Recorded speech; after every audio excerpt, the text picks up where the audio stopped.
बूढ़ी माँ ने सिखाया सबक। अजी सुनते हो, सुनो तो सही, देखो तो ज़रा, माँ जी अभी तक नहीं आई हैं। 9 बज गए हैं। रोज़ 8 बजे तक आ जाती हैं, पर 2-3 दिन से आधे घंटे देर हो रही थी और आज तो 1 घंटा हो गया है। प्रिया ने अपने पति से कहा। कहाँ जाएगी, आ रही होगी, तो चिंता मत कर, धीरज ने कहा। नाश्ता भी बनाना है, सारा काम भी पड़ा है, काम वाली भी नहीं आई है। अब मैं ऑफिस जाऊं या घर का काम देखूं? मेरे ऑफिस जाने का भी टाइम हो गया है और मेरा नाश्ता टिफिन कुछ भी तैयार नहीं है। पता नहीं कहाँ रह गई। मैं तो कहती हूँ आज पूछ ही लो उनसे कि ये सब क्या चल रहा है। कहाँ जाती हो आजकल? प्रिया गुस्से से धीरज से बोली। कहाँ जाएगी, कोई मिल गया होगा तो बात करते बैठ गई होगी। ये सारी बातें निर्मला देवी के बारे में हो रही थी, जो पति के देहांत के बाद गांव से शहर अपने बेटे धीरज के पास आ गई थी। गांव में अकेले कैसे रहेंगे, इसीलिए धीरज उन्हें अपने साथ ले आया था। जब से वो यहाँ आई, धीरे धीरे घर की सारी जिम्मेदारी उन्हीं के ऊपर आ गई थी। एक बेटी भी थी उनकी जो विदेश में रहती थी। बेटा और बहू एक आईटी कंपनी में बड़ी पोस्ट पर थे। आदि उनका 3 साल का पोता नर्सरी में था। उसे स्कूल से लाने छोड़ने की जिम्मेदारी भी निर्मला देवी जी की ही थी। पहले घर के सभी कामों के लिए कामवाली थी और एक फुल टाइम मेड भी थी जो आदि को संभालती, लेकिन काम ठीक से करते नहीं।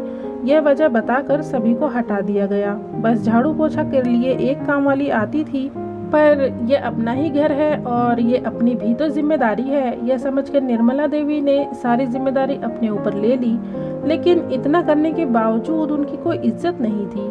बहू तो कभी ठीक से बात भी नहीं करती थी, उसे तो सिर्फ काम से मतलब था। अपने बेटे से 2 प्यार के बोल सुनने के लिए उनके कान तरस जाते थे।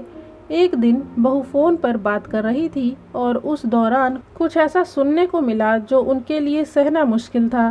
प्रिया फोन पर हंस हंस कर किसी से बात कर रही थी और कह रही थी कि अब तो आराम ही आराम है, आदि की भी चिंता नहीं रहती। माँ जी ने घर बड़े ही अच्छे से संभाल लिया है, इसीलिए तो उन्हें गांव से लाए थे यहाँ। मतलब उनके लिए पैसे भेजने की भी ज़रूरत नहीं और काम वाली को जो पैसे देते थे वो भी बच गए। और एक काम जो बड़ा अच्छा हो गया, वो मतलब आदि को संभालने का, और वो भी एकदम फ्री में एक फुल टाइम मेड मिल गई। कितने नखरे होते हैं काम वाली के, मैं तो बहुत परेशान हो गई थी। आगे कुछ और सुनने की हिम्मत निर्मला देवी में नहीं थी।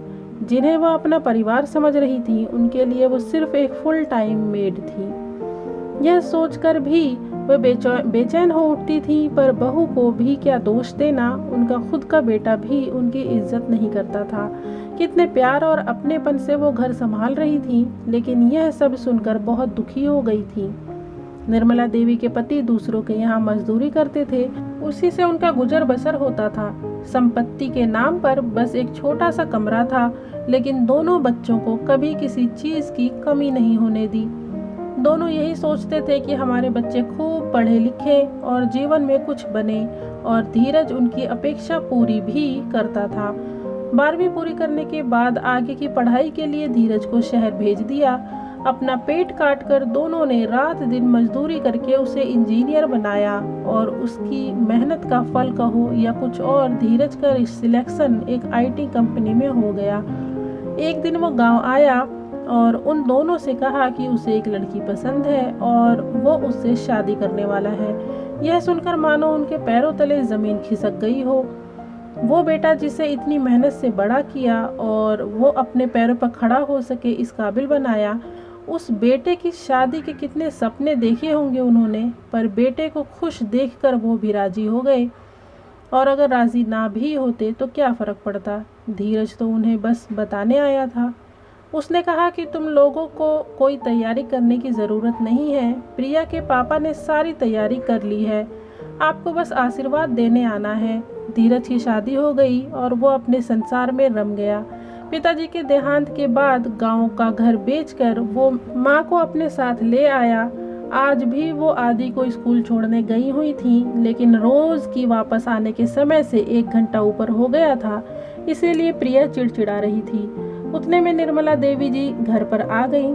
माँ, कहाँ रह गई थी तुम? हम दोनों को कितनी चिंता हो रही थी तुम्हारी, धीरज ने कहा। सही कह रहे हो बेटा, चिंता तो होगी ना, घर का सारा काम जो पड़ा है।